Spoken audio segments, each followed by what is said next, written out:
Okay, howdy, Ags. Welcome again to another episode of Exercise Biomechanics. It is a summer day in Texas, but not completely sunny. It's actually been raining on and off the past few days. So we'll take what we can get. You know, you kick the can down the road and until traditionally football season comes around. So summer, biomechanics is one way to spend it. You will keep cool, except when you're doing some of the exercises. And this summer, it's going to be a virtual lab, so you actually be able to keep cool while looking at some videos that we've taken and other students have taken in the past. Today, we're going to be focusing on our second segment about kinematics and applications. So we finished off actually talking about the ultra marathon. So speaking of heat getting hot, one of the key things about that, of course, is trying to cool off. Humans are pretty good at that. We can redistribute blood flow to the skin. We've got a large surface area to mass ratio. We have actually very tiny, thin hairs on most of our surface. That actually helps a great deal with heat dissipation. The other thing, of course, we do is sweat like a lot. And that's one of the reasons that fluid replacement is so important. So in order to keep going, and in fact, one of the most important reasons to stay hydrated that most people don't think about, it actually keeps your bones hydrated. So when bones are hydrated, they tend to be more ductile and less brittle. And there's an itchy dog right there. Okay, Trixie. So we're going to actually talk a little bit about fluid replacement. Part of this has to do with, again, kind of the history of biomechanics and even exercise physiology and where it came from. A lot of this came from basically environmental physiologists. So in the first half, and really the first 50 to really 60 years of the 20th century, there were a lot of environmental physiologists trying to figure out how people did at altitude, under hot conditions, cold conditions. How do people adapt besides wearing different type of clothing, etc. And these days you can buy clothing that will wick, meaning it will keep cool as you're running. The sweat builds up in it, and it actually, in a sense, allows that evaporation to take place. That's one of the problems, especially in a place like Texas where it's hot and it's humid. You really have a difficult time using that sweat to actually cool your body. As you probably remember from probably 4x4 high school chemistry, that when water evaporates, it takes a great deal of energy to be able to do that. A lot more energy, believe it or not, than it does to take water from 0 degrees C all the way up to 100 degrees C. Evaporating it, turning it into a gas actually requires a lot more energy. So that's the advantage of sweating. When it evaporates, there is cooling of the skin. So by the way, that's one of the things you have to watch out for. I was thinking about temperature, and people are taking temperature related to COVID. If you're sweating a lot, you're probably going to read a lower temperature than you really have. So that's one of the potential errors of those thermometers. Obviously, we're not in a condition to put things under people's tongues, etc., and infect other people. So it's the best that we have to do, but under sweaty conditions, you may actually want to dry off before you actually take a person or your temperature. Okay, so really quickly, we're going to talk a little bit about fluid replacement drinks.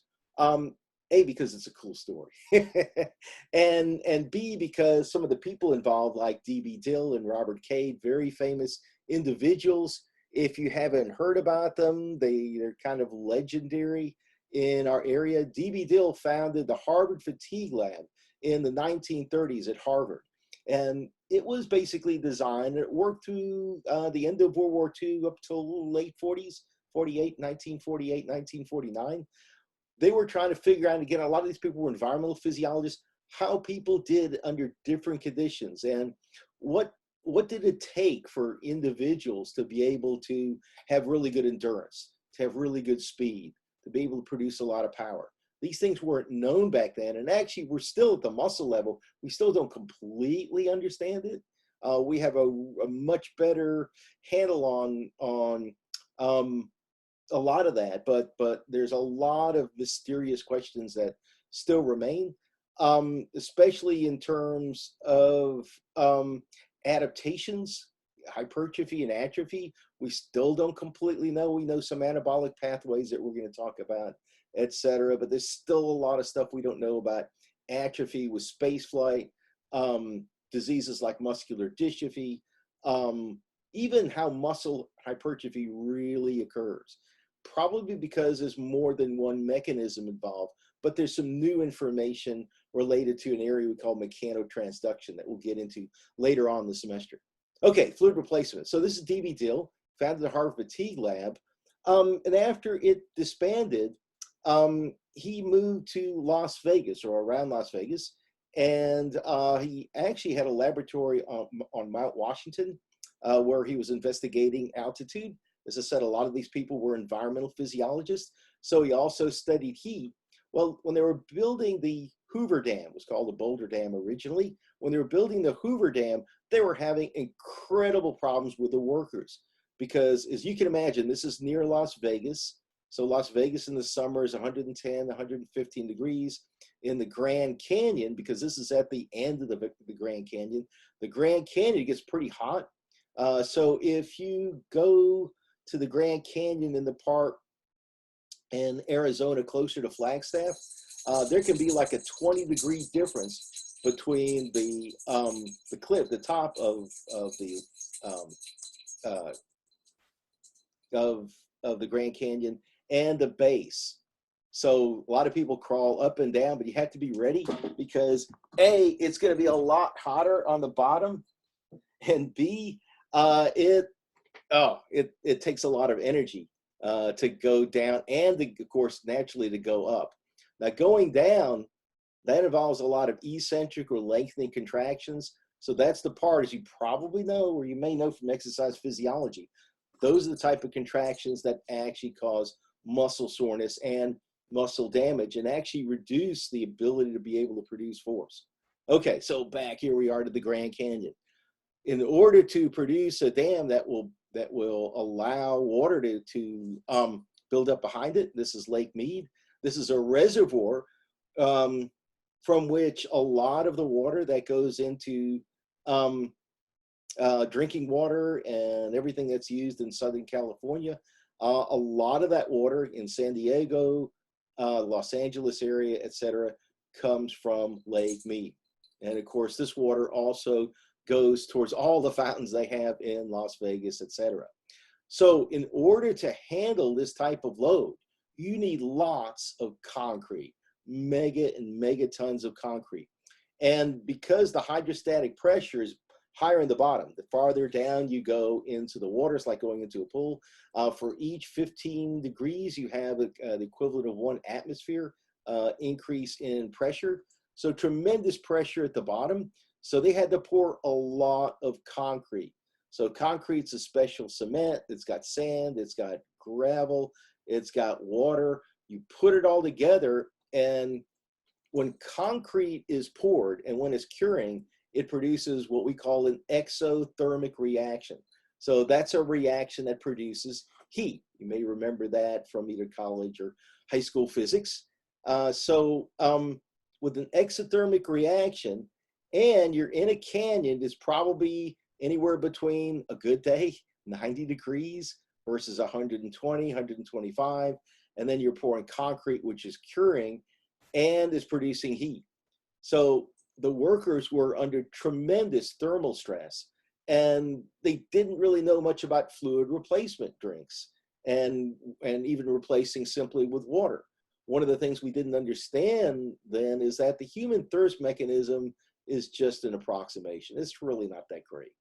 So we had to figure out, and D.B. Dill was instrumental in doing that, we had to figure out how much fluid could you take in every 10 minutes, how much dehydration would there be over time based on a certain temperature. So you've probably seen scales, nomograms, graphs related to thermal stress, including things like heat index. The only good news is here in the desert, probably the heat index wouldn't be much higher than the temperature, but if the temperature is 120, 125 degrees, it's not good news.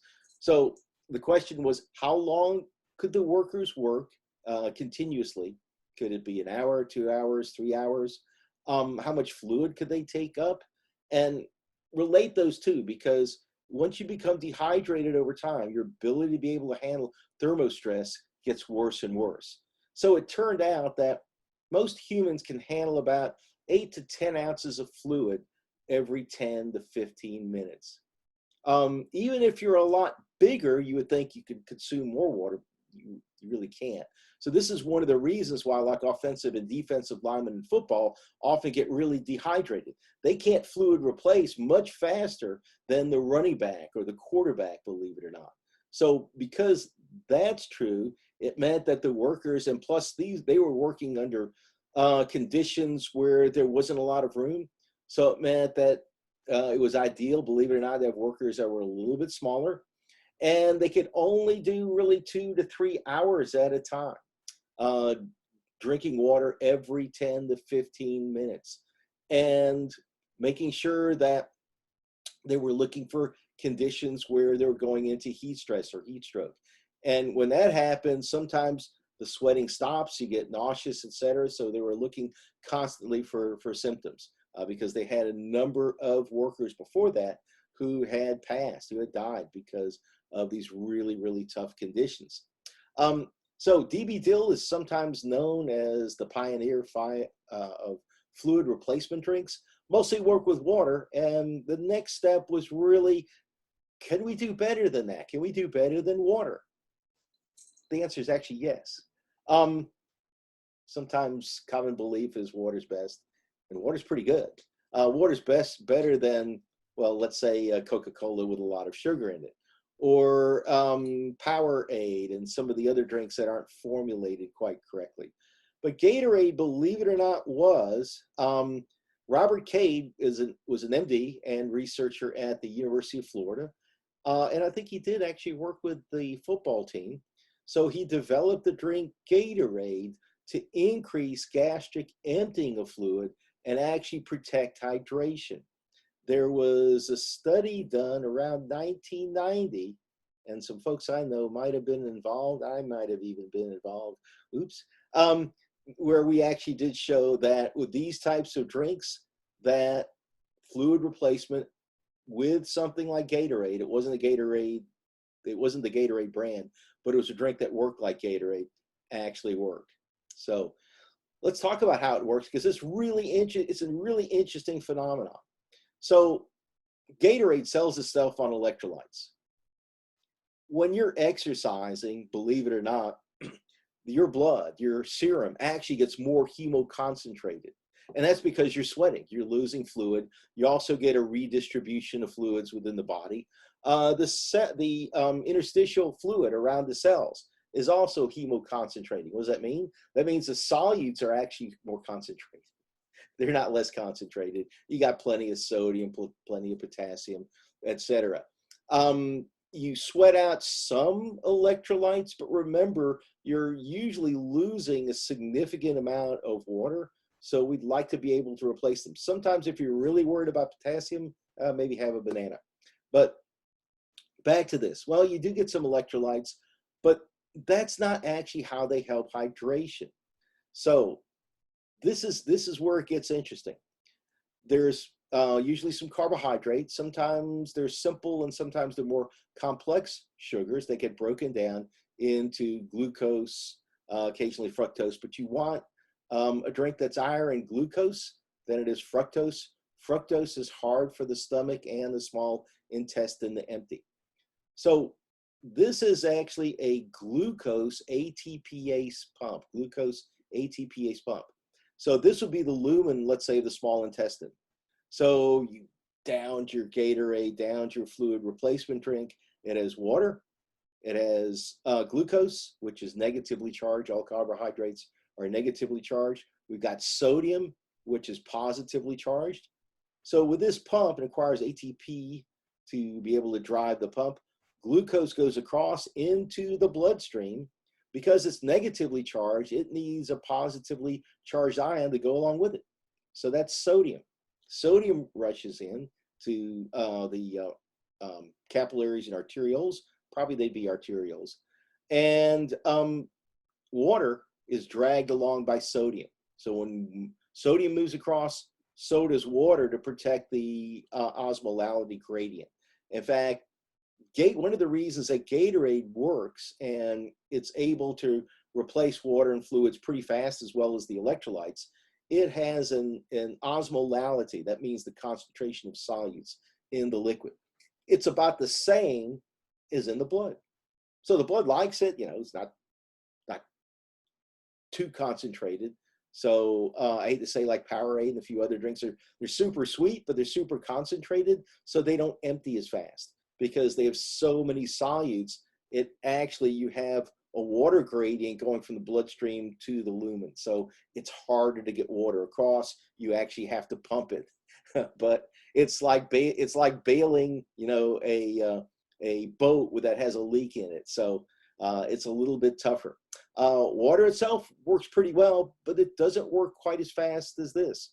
So there, in a couple of studies back around, again, 1990, when you had a Gatorade flavored water, it didn't have sodium, didn't have glucose, really was just flavoring and water and artificial sweetener.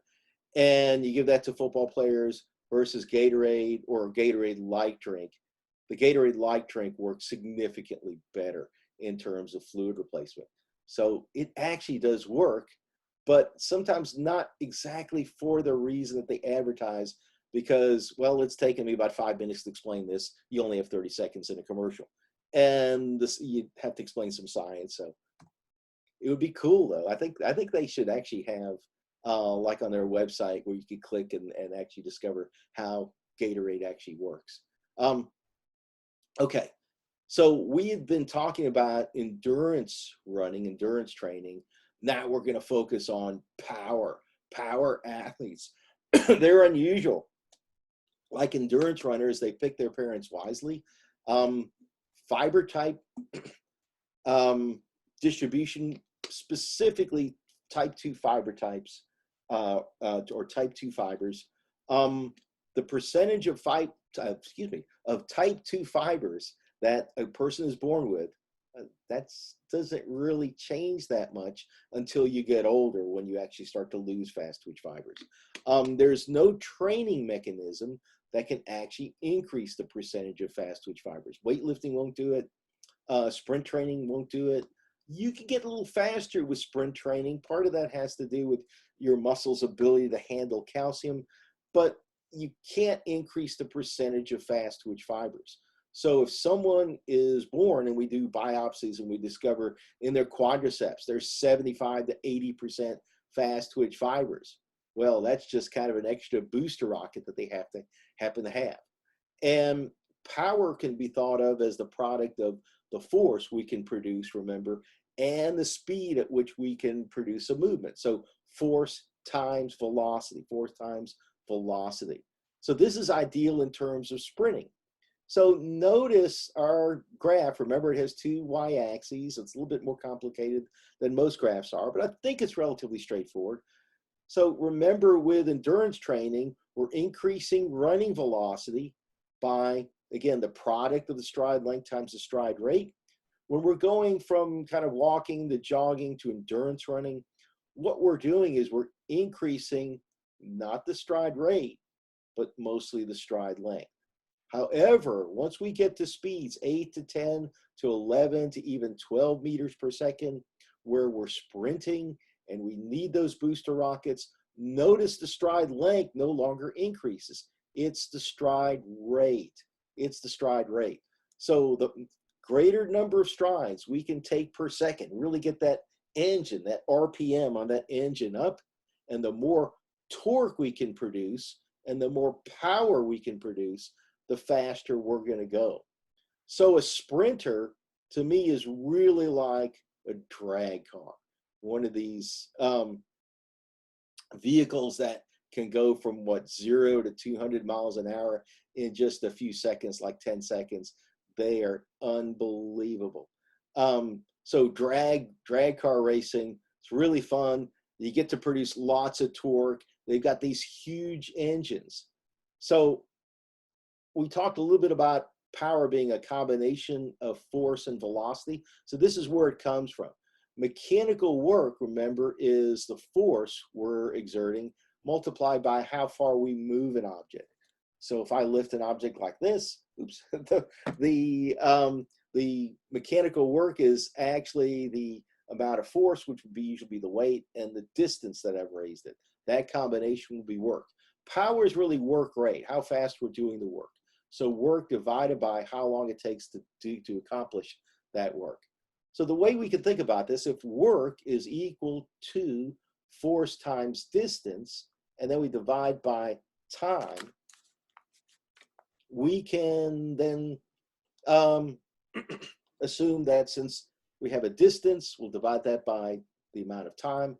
That's our formula for velocity. So force times velocity. Because we're looking at drag cars and we're looking at human wheels, if you will, the way they have to be able to produce the speed is through torque, through turning, right? They're rotating their hips, their knees, their ankle here. They're rotating the wheels around the axle. So what I've done, instead of, this is really linear power, is force times velocity. I'm going to take the angular equivalent and say, okay, I've got power, but I'm going to talk about the angular power, the amount of power it takes to basically turn a motor and get things rolling with the drivetrain. So that's really the amount of torque. Torque is the angular equivalent of force. And then instead of linear velocity, we have angular velocity, or spinning rate, if you will. Another way to think about it is stride rate. Stride rate is like the spinning rate. So it's the net torque we can produce, and then the stride rate. And because it's power, it's going to take into account how fast we're able to do that, right? So it's all about that speed, getting that high stride rate, the ability to produce lots of torque with those muscles, and to do it fast. So if you have a muscle that has a high percentage of fast twitch fibers, they usually can produce more force. They usually, but not always, have larger fibers, especially in an untrained state. When I say untrained, untrained from an endurance trained standpoint or a weightlifting standpoint. And they can contract faster. All the ingredients we need to be able to produce power. And power is what makes a great sprinter. So this is Usain Bolt. You guys probably know. He's won, I lost count, 6 to 8, I think 8 gold medals in the Olympics. Has set the world record 3 times. 3 times. I think this is the World Games. And here's Usain Bolt winning yet again. He's not looking for anybody else because they're way behind him. Maybe he's looking at the clock, or maybe he's looking at the camera and saying, yeah, I got it.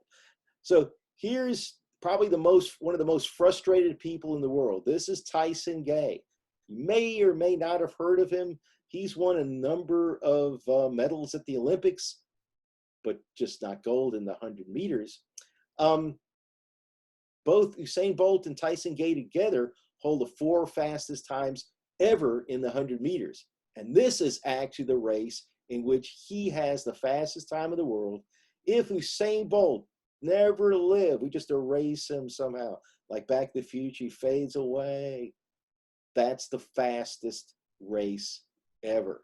My wife and I we're finishing a movie last night, Chariots of Fire, from way back in 1981. About the 1924 Olympics, and a Scotsman and someone from Cambridge who were going to race in the 100-meter race, but one ended up, the Scotsman ended up in the 400-meter race and winning that. And then the 100-meter race was won by the Englishman from Cambridge. But nonetheless, last night, yeah, we were. And what was interesting there was back in 1924 they ran on a cinder track, which meant it was almost like running on sand. In fact, there's a really famous scenes at the beginning and the end of the movie of them running on sand. And that's because when you pushed, it wasn't like pushing on concrete or pushing on asphalt. When you push back in the cinder track, it was like pushing back on sand. The cinder would move and fly and everything. And they didn't have starting blocks. They actually had a trowel where they had to dig into the cinder and plant themselves. So it was amazing that they could run at 10.4 back then, because they're running basically on dirt. And in fact, because it's cinder, it's a little bit more like sand than it really is dirt. So considering everything, and because they were running on dirt, their mechanics were different. Notice Tyson Gay's pretty upright. Even Usain Bolt, looking either at the camera or the time over on the left, he's fairly straight. They had to lean over a lot because with cinder, you really had to push hard to be able to generate enough reaction force. That's Newton's third law, the law of action and reaction. You had to kind of lean over to push to produce enough reaction force to propel yourself forward. Okay, so sprinting is all about power. Jumping is about power. A linebacker, for example, basketball player. So we're going to look at a really famous Aggie. Alex Caruso was part of the 2016 group that had that miracle win over Northern Iowa and went to, I think, the finals or semifinals of the regionals, Sweet 16. So it would have been the semifinals of the regionals. Okay, so we're going to look at Alex Caruso, and you know something amazing is going to happen because there's LeBron James. Okay, let's check it out. Talk about In-N-Out Burgers, I can tell you that. In-N-Out Burgers, we tried those. Rondo thought it. Looney is on Caldwell Pope. There's Alex Caruso, number 4. Golden State is 3. Rondo 3 up high. Oh, and then, oh my goodness. So remember, power is work rate, the ability to be able to do work fast. When you're jumping up like that, you got to produce a lot of work to get up and dunk the ball, but you have to do it fast. So it's the combination of force and velocity. So he's got some speed, he's got some hops, he's got some jumps. And this is back before he got his full contract. He had what we call a two-way contract. He was playing part-time in the NBA and part-time in what's called the G League. So that's kind of like the minor league in baseball where they develop players. So he developed a really good outside shot. And that made him in basketball. Let's see if I have a basketball around. Oh, it's in the garage. I'm sorry. That made him in basketball a triple threat. So what's a triple threat in basketball? They can shoot, they can pass. So remember, for 2 years in a row, Alex Caruso was the leader in assists in the men's SEC conference. And also he could dribble drive, meaning he could dribble around someone. So he could dribble well with the ball, could throw it, and shoot it. What he was missing when he was at Texas A&M, he didn't shoot so great. He was good, but not great, especially at the three-point shot.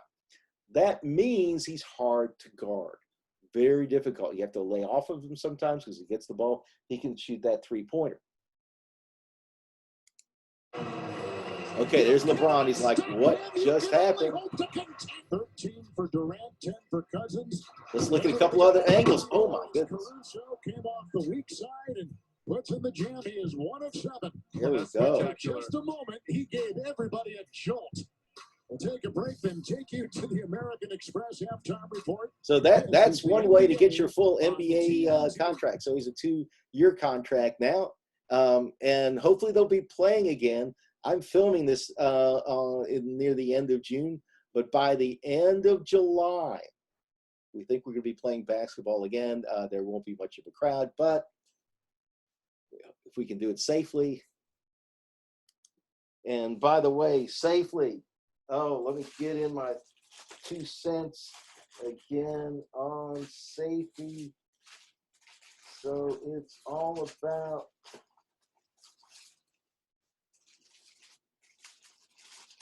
where's my it's all about the mask. It's all about the mask. That's the way we reduce the ability of COVID to infect people, to send people into the hospital, ICU. It can really damage lungs. So even if it doesn't cause mortality, the morbidity, that's when you get sick, you can get really sick with this thing. So wearing the mask also, not only it, as you probably know, reduces spreading from the person who has the mask, reduces a little bit, aerosols coming into the mask. And it's effective enough that if 3/4 of the people are wearing masks, then over time, what happens is the virus just goes down. When only about 1/3 of the people are wearing masks out there, it's going to go up like that, especially when people are in crowded conditions and we're not socially distancing. So we're going to try to hang in there, get ready for the fall, and this summer we'll do our best on these online conditions. So nonetheless, we're going to see some power back. Let's see. We're going to look at actually someone else. This is very recently, Matthew Bowling set the Texas State high school record in the 100-meter dash. And this is a race, again, where there's lots of power. You've got to produce a lot of force, a lot of torque. You've got to do it quickly, so you need speed. You need high turnover, so a high stride rate. You're maximizing that power. So we're going to take a look at this. He's the first person, I think, in high school to ever run under 10 seconds in the 100-meter dash. So let's check it out. And we are on. It's the guy in front. And Matthew Bowling in lane 4, leading from start to finish. Look at that upright posture. Second and third. Let me go back. And Matthew Bowling. Oh, advertisements. So you can see that posture, how upright they are. That actually really started with Jesse Owens back in 1936. In the 1924 Olympics, they kind of leaned over a little bit. In the movie that we were watching, Chariots of Fire, I think they kind of went, or when they were running, they looked a little bit like modern mechanics. In the 100 meters back in 1920 and 1924, they kind of leaned over. And I'm going to show you a little later on. I think did we take a look at Jesse Owens? We might have. Lane 4, leading from start to finish. So look at that upright posture. Really, really fast. Like Hewitt finished stride rate. And Lance Broom lots second. Of power. Let's see if that's how it officially comes down. Oh, we got advertisements in the way. 9.98. Matthew Bowling under. Well, there we go. In the boys' 100-meter dash. Too many hands. 9.98. 9.98. We can't really see it. Lance Broom 9.98. 7 legs. Okay. Excellent. Okay, we'll pause a second. We're going to now start talking about acceleration-related applications, and we'll be with you in just half. Okay, so if we think about Matthew Bowling running that 100-meter dash, if we want to think about maybe our favorite running back or wide receiver really taking off from the line of scrimmage and running really fast, or someone playing soccer and trying to make a turn, all of those involve a change in velocity. So that's all about acceleration. If you haven't yet, I have like a mini lecture review on vector analysis, velocity, acceleration, force, momentum, etc. Everything, power, all of these variables that we're going to be looking at for the most part for now on. are vectors. They have both magnitude and direction. This is critical for acceleration because acceleration is really a change in the velocity vector, whether it's linear or angular velocity, that takes place over a period of time. So that means there's a change going on.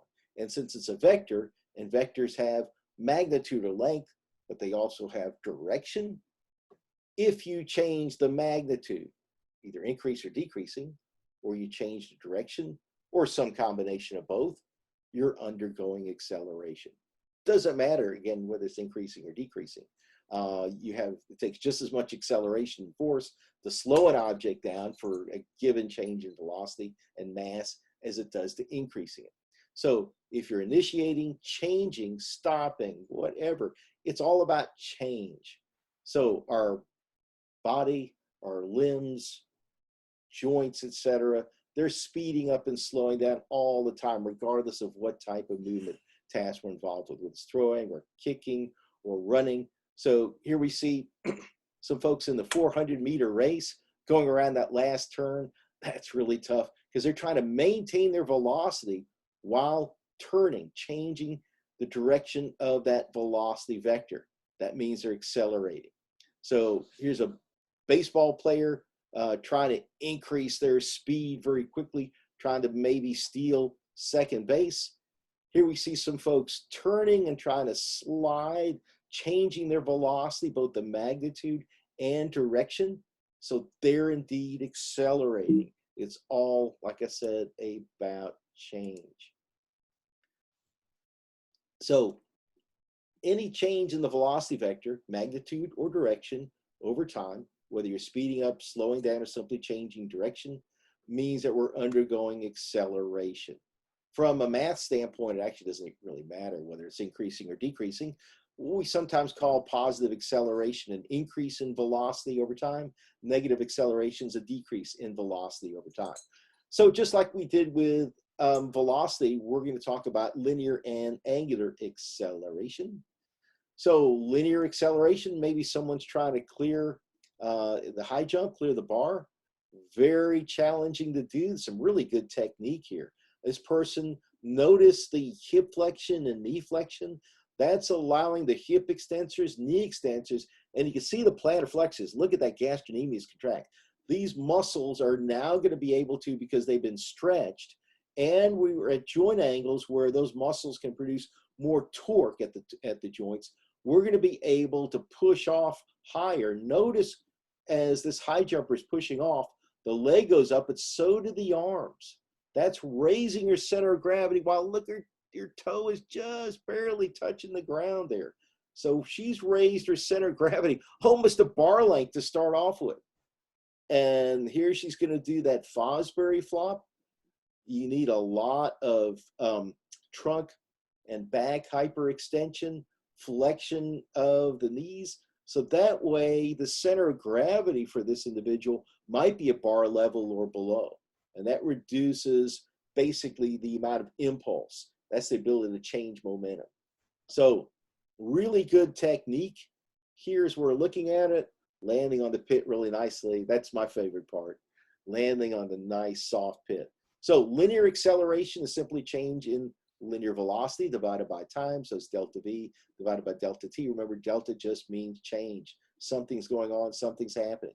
So to calculate acceleration, you need at least 3 images. You may need 4 pictures or 5, but you need at least 3 because you need to be able to calculate an initial velocity and a final velocity and take the difference between those two velocities. So the units, not surprisingly, are units of velocity divided by time. In the SAE, or English system, it's feet per second squared. In the metric system, it's meters per second squared.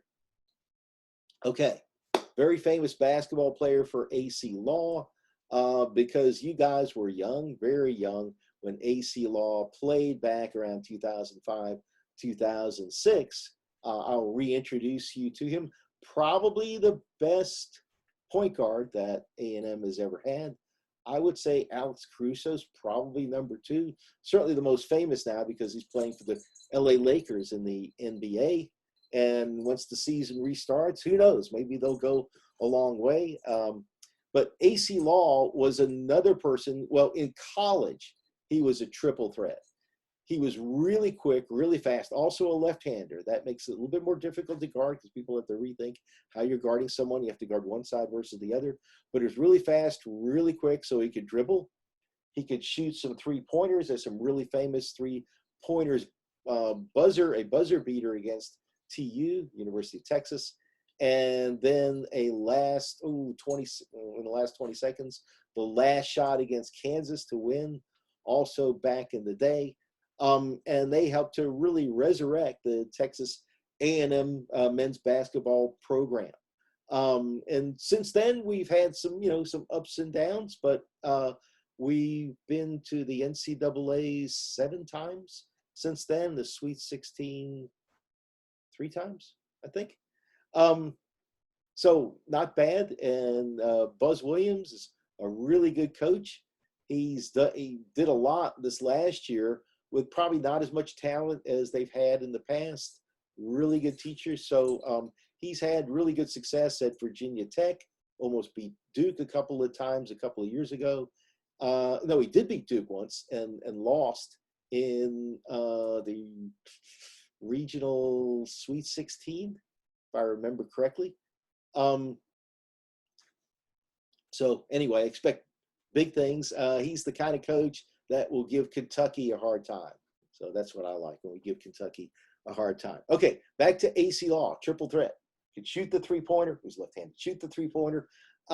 He could dribble drive really well. Also a really good passer. That's that triple threat. That's the thing that frightens coaches. So we're going to have him basically near the free throw line. That's 15 feet away from the basket.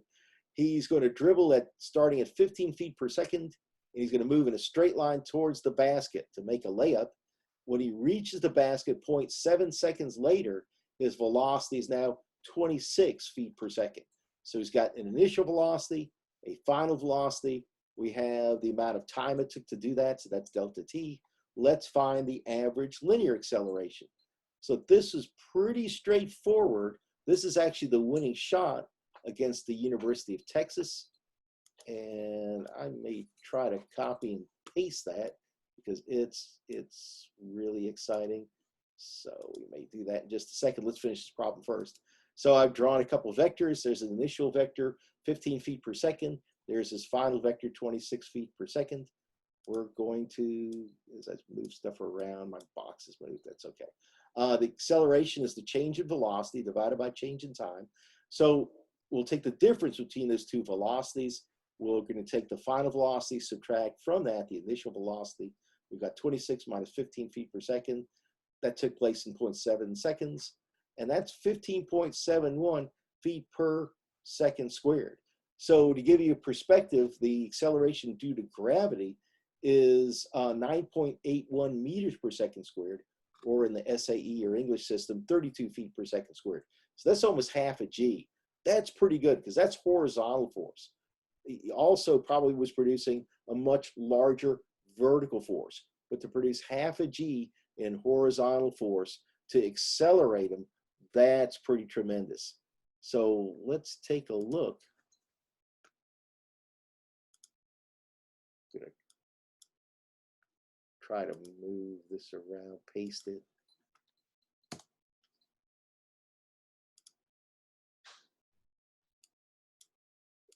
To pull the trigger, 3.6 seconds. Okay. Let's see. I think I can just kind of move the box. And that's going to look a little weird. Move this box like that. Okay, so you can see the game scenario tied. This is at Reed Arena, 3.6 seconds left. So the guy that needs to get the ball, of course, is AC Law. Let's see how we do it. Walker to pull the trigger, 3.6 seconds left. Law. So he created some space, got that left-handed shot up. Oh, and if y'all were wondering how to rush the court, this is it. This is how you rush the court. There we go. Just in case you never know, maybe we'll beat Kentucky again. Maybe TU will dare play us. Then I think for anyway, regardless, keep this in mind. I think they're going to show us another. Wow. Okay. There we go. Here is the game winner. 3.6 seconds left. Walker with the inbounds pass. And watch AC Long take the pass. We're going to get one more look. You'll take the pass, and slow Puts it mo. on the floor twice. Crossover dribble, creating space, high arc, and he hits in. it. Boom. Just Oh, that's exciting. Okay. That is how to accelerate that ball as well as that cross dribble. That cross dribble created a lot of space to give them that open shot. That's the way to go. Okay.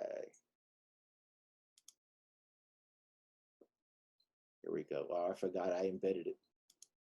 Okay. We're going to move on to another. This is a baseball problem from the asterisk, i.e. steroid era. This was after, fortunately, Major League Baseball is going to be back. I was hoping they weren't going to strike, because the strike of 1994 actually probably led to the anabolic era. And in the anabolic era, growth hormone, dianabol, other types of compounds that can increase testosterone, or chemicals that resemble testosterone, anabolic steroids, were allegedly used. Of course, the pitchers use them as well, so you can argue if the pitcher is using them, well, maybe the batters can use them as well. So I actually went to a Penn State laboratory site and got some real numbers, and also did some recording. I actually remember this game. A guy named Steve Traxel was pitching for the Cubs. He later pitched for the Mets. He didn't pitch any better for the Mets than he did the Cubs. So he threw up this gopher ball, as they would say. It was going pretty fast. So it was about 90 mile an hour fastball. In the English system, it's 32 feet per second. And this was the 61st home run. And this was a line drive to left center. It left the yard quickly, straight line almost. The ball leaves very quickly the opposite direction, 115 miles an hour. You get to about 105, 110, 115, it's probably going to be a home run if you can get some lift on the ball and get a speed that's high. That's 168.67 feet per second. So this is the amazing part. The contact time between the baseball bat and the ball is 7 1/10,000ths of a second. Wow. So find the acceleration. So delta T is going to be pretty small here. Something related to that, the difference between the contact time is really short, but that ball is going to be in that hitting zone also for a really short period of time. There's 0.003 seconds, 3/1000ths of a second's difference between hitting a fair ball and the foul ball in the major leagues. Okay, one of the things that we have to keep in mind is these velocities are going to be in opposite directions. So the ball comes in, gets hit, leaves in the opposite direction very quickly. So we have to give them opposite signs. I'm going to give Steve Traxel's ball a negative sign. I'm going to say it's moving from, from the camera angle, it's moving from left to right. And I'm going to have it moving in the opposite direction really quickly. I'm going to give that a positive number. We're going to see when we subtract the two out, it's going to be like adding them together, which makes sense. You have a ball going one way, leaving the other way really quickly. The change in velocity is simply the sum of both of those velocities. And then we had, again, a delta T of 7 1/10,000ths of a second. So check it out. This is the Phantom Cam for Fox. Check out that ball. That's within, this is only happening for, again, just a few 10,000ths of a second where you get this deformation of the ball. Look at that baseball. It's being squished. It's going to bounce back. It's not permanently deformed, which is kind of amazing. That's one of the reasons why in the major leagues, you're only going to use one of these baseballs for, an entire game if it lasts that long. Oftentimes, if there's a foul ball, or et cetera, then they just throw that ball out and get a new ball out of the bag. So let's check out the acceleration. The change in velocity is going to be 168.67 feet per second. We'll subtract that from 132 feet per second squared. and we'll divide by 0.0007 seconds. My goodness. So the acceleration, this is not a mistake. This is 429,528 feet per second squared. Man, that's amazing. So this is how many orders of magnitude? 1, 2, 3, 4. Wow. It's like 10,000 times 1G. So one of the things you don't want to be if you're an insect, or I think a bird one time got in the way of a fastball and then blew up.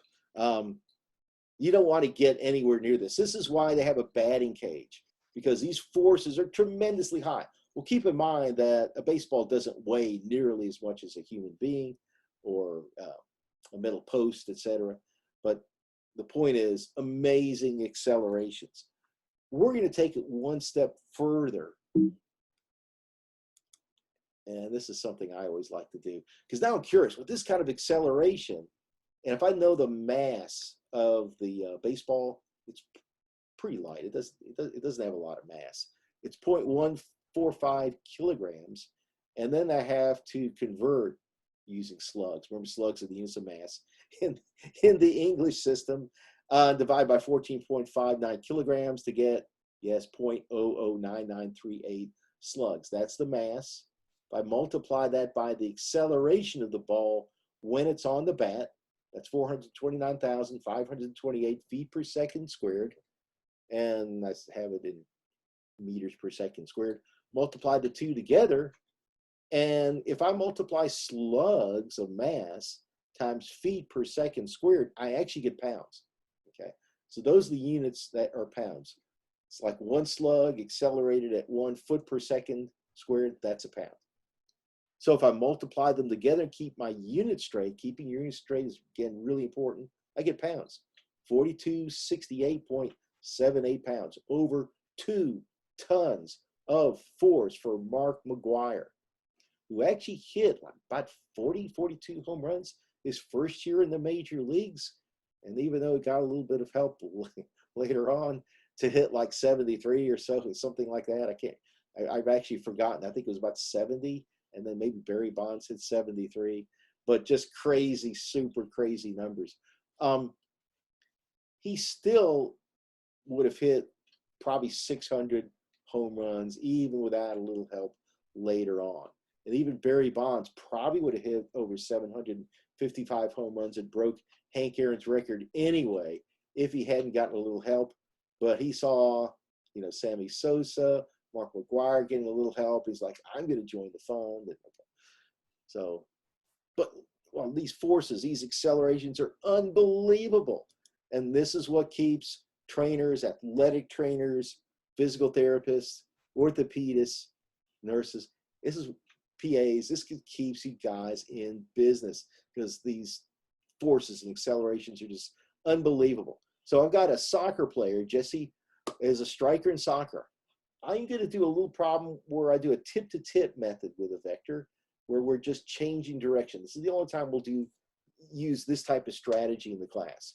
So what we're demonstrating is when you're turning, even if you slow down a little bit in magnitude, you're still accelerating. And if you played soccer, you know that even if, maybe you're running at 15 miles an hour and then you try to turn and you're not going like 12 miles an hour. You really had to accelerate around that turn with the ball. And that makes you tired. It's the running back and forth. It's the turning. That's the stuff that eats up that energy. So we've got Jessie's going to turn 37 degrees. She's gone from 8.6 meters per second to 7.9 meters per second. It took her 1.8 seconds to accomplish this. That's our delta T. So what's the acceleration? So first we're going to figure out the change in velocity.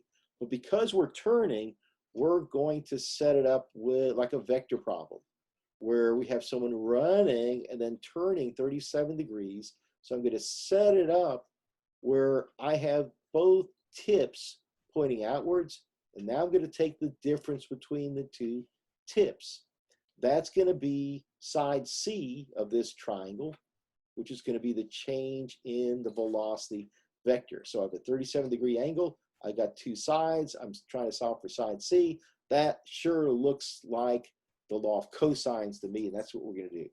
Again, we have our Pythagorean theorem, our correction factor for the fact that this is an angle other than 90 degrees. It's 37 degrees. We're going to subtract out this term. It's 108.52 from 136.37. And then we'll take the square root. We've already taken the sum of the squares. We've got 27.85 meters squared per second squared. So delta V is 5.28 meters per second. Okay, I'm partway there. I've got the change in velocity. Now I just have to remember the change in time, right? So the change in time was 1.8 seconds. So I'm going to plug this in, and now I've got an acceleration of 2.93 meters per second squared. This is really an approximation. You'd have to do calculus to get it exactly right. But this gives you an idea that when someone is turning, even if they're not changing their speed very much, even if they're slowing down a little bit, which would definitely happen with a 400-meter race in that last turn. And that last turn really hurts. That pain that you're feeling is all the lactic acid that's producing as you're trying to accelerate around that last turn and going down that last straightaway. Okay, so if linear acceleration is the change in linear velocity over time, angular acceleration is the change in angular velocity divided by how long it took you to do that. So we use alpha for angular acceleration as a symbol. It's the change in omega, that's angular velocity divided by the change in time. The units are radians per second squared. Technically, there aren't English and metric units in the angular domain, but regardless of where we are, just remember it's going to be radians per second squared. We'll sometimes use degrees per second for velocity and degrees per second squared, but technically they're not the standard units in biomechanics or physics for whole body analysis. This is Randy Johnson. He's been retired a while now.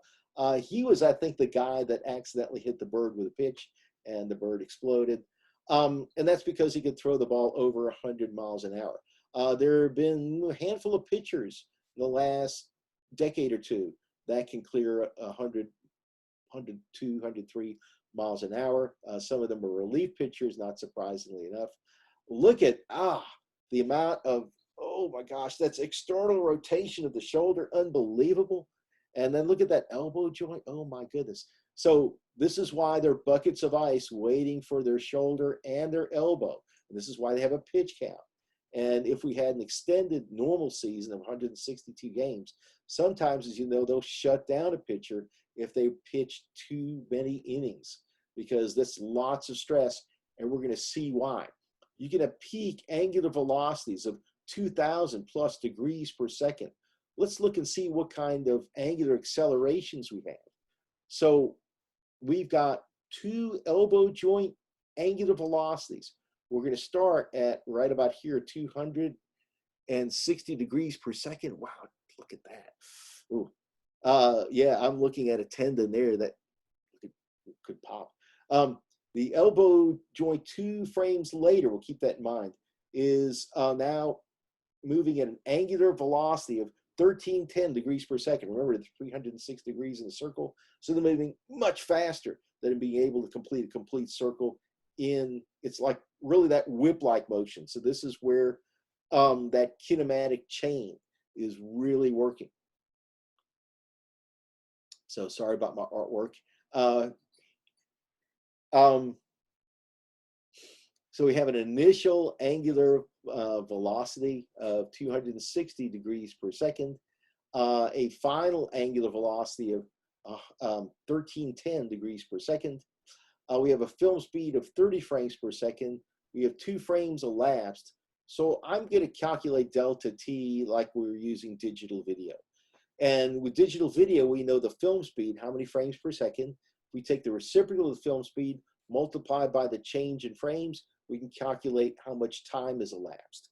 Because 2 frames have elapsed, it's like going from frame 1 to maybe frame 3. So we have 1/30 of a second per frame times 2 frames. So that's 1/15 of a second. I think that's what I'm going to use rather than trying to round off. So angular acceleration is the change in angular velocity divided by the change in time. And here I'm just going to use my delta t for my calculation using the reciprocal of the film speed and the change in frame. So that's 1/15 of a second. It's really like multiplying 15 times the difference here, which is going to be 1,050 degrees per second. And that gives you 15,750 degrees per second squared. If that sounds big, that's fast. Yes, indeed, that is the case. We can see 20 to 30,000 degrees per second squared in rapidly moving joints. With these types of accelerations, where these joints are speeding up and slowing down really, really quickly, this puts a lot of stress on the joints. So this is why resistor training in the off-season is important. Preventative measures, including sports equipment and protective gear to try to protect those joints. And then basically making sure that either when we are practicing or when we're in an event, we're not overdoing it. For that pitcher, you have so much of a pitch count.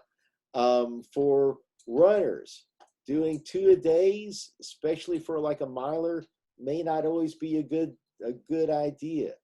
For swimmers, doing 2-a-days may not always be a good idea. Overtraining, believe it or not, is actually the most common coaching mistake that is made in the most common training mistake. So we're going to talk about someone who really knows acceleration, and that's Bo Jackson. You may have seen the 30 on 30 episode. I think this clip was part of that. This is way back, I think, in the late 1980s. Bo Jackson, as you know, was a football and a track athlete and a baseball player for Auburn. The only athlete that was an all-star in both Major League Baseball and the NFL. Had to have a hip replacement because he got tackled by a Cincinnati Bengal runner, and literally Bo Jackson pulled his hip joint out of its socket. That's frightening.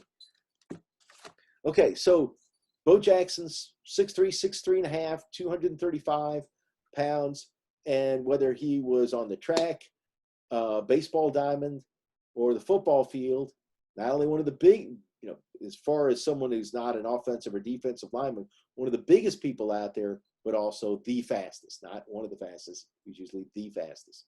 Okay, so he's going to run like crazy, and he has a physics problem. He's got a wall he's going to crash into, and he's going to have to change his momentum. He's going to have to undergo some unusual types of accelerations. So he's going to show you how he solved that problem and avoid crashing, hurting his shoulder, separating his shoulder, something like that. There we go. Line drive. See, you don't even see him. Oh my gosh, I get excited watching. Look, he's not even in the picture. Where is he? Left field's empty. Left field's empty. Oh my goodness. There he is. Catches it, and now he's near the warning track. So he's only got maybe 20 feet to negotiate. Probably not even that much, about 15 feet. So what's he going to do? He's going to climb it. So those announcers are trying to figure out what the heck is going on. This is slow motion. Perfect. What a catch. And then, yeah. So he's going to slow down that forward movement by using friction between his feet and the padding. That actually allows him to be able to climb the padding, believe it or not, partly because let's go back here. He's going to flex his knees and his hips. Yeah, okay. A lot of hip flexion, knee flexion. Check that out. It's almost like the wall is horizontal and he's just negotiating over it.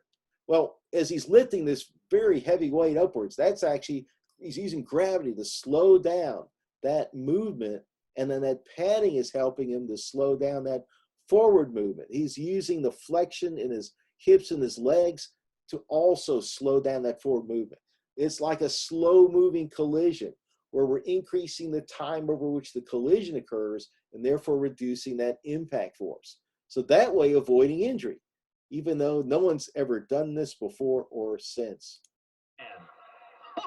Wow. And that's like, what, a 10-foot high wall?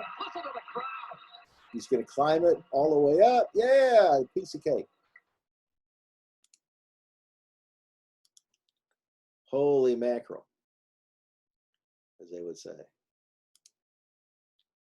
Let's do another problem. We've got maybe a fast pitch softball pitcher, and she's going to undergo some angular acceleration. With fast pitch softball, we can think of the shoulder as the axis of rotation. So let's say Susan has an arm that's almost a full meter, 0.82 meters. Her arm, let's say, starts at a position of 150 degrees. That would be a little bit farther than that, about right here.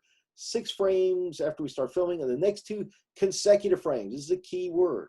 That means we're going to go from frame 6 to frame 7 to frame 8. We've got the arm at a position of 178 degrees. It's about half a circle. It's halfway from the origin in the angular reference system, and then 225 degrees. Find the angular acceleration. So what we'll have to do is to calculate 2 angular velocities, take the difference between the 2, and then calculate the angular acceleration. Okay, here we go. So at frame 6, her arm, this is her shoulder, Susan's shoulder. The ball's at a 150-degree angle compared with the origin. At frame 7, we're at 178 degrees, just about half a circle. And then at frame 8, 225. Notice that the arc from the 6th frame to the 7th frame is smaller than the arc from the 7th to the 8th frame. That means for a given period of time, if you have a smaller arc, it's a smaller angular velocity. And with a larger arc, you can have a larger angular velocity. Each one of these is separated by 1/30th of a second. We've got 30 seconds, or 30 frames per second. The change in frames is going to be 1 because we're looking at consecutive frames. So that means that we've got a faster angular acceleration, or velocity here, and then between frame 6 and 7, a little smaller angular velocity. This angular velocity, by the way, is going to take place right in the middle because we're taking an average. We'll keep that in mind when we're thinking about delta t a little bit later. So let's calculate these 2 angular velocities. So we'll take the difference between 178 degrees minus 150, that's 28 degrees. We'll divide by 1/30th of a second because we've got the reciprocal of the film speed. Change in frames, that's like frame 7 minus frame 6, that's equal to 1. So that's 1/30th of a second. We'll multiply 28 basically by 30 and get 840 degrees per second. And then that's going to increase to 1,410 degrees per second. So she's got to be undergoing a positive acceleration as we're increasing velocity. So the next question is, as we're getting ready to calculate the angular acceleration, we can take the difference between these 2 angular velocities and divide by how much time that took. The next question is, how much time did that take? So omega 1 took place in between, right in the middle of frame 6 and frame 7. So that meant that it was basically 1/60th of a second to the middle of this time segment, and another 1/60th of a second between frame 7 and the middle of that time segment where we have omega 2. So it's really 1/30th of a second again. When we have consecutive frames, delta t for the denominator in the velocity calculations and the acceleration calculations is going to be the same. That delta t is going to be 1/30th of a second. Okay, with that in mind, we've got 1410 degrees minus 840 degrees per second. That's 570 degrees per second. We'll divide by 1/30th of a second. It's like multiplying by 30. And that gives us 17,000 again, 100 degrees per second. And I know you guys can't wait to calculate it in standard units. So here we go. We'll multiply by 1 radian and 57.3 degrees, and that's 298.4 radians per second. This is fast. Yes, that shoulder is probably going to be in the ice, wrapped around with some ice afterwards. So well done.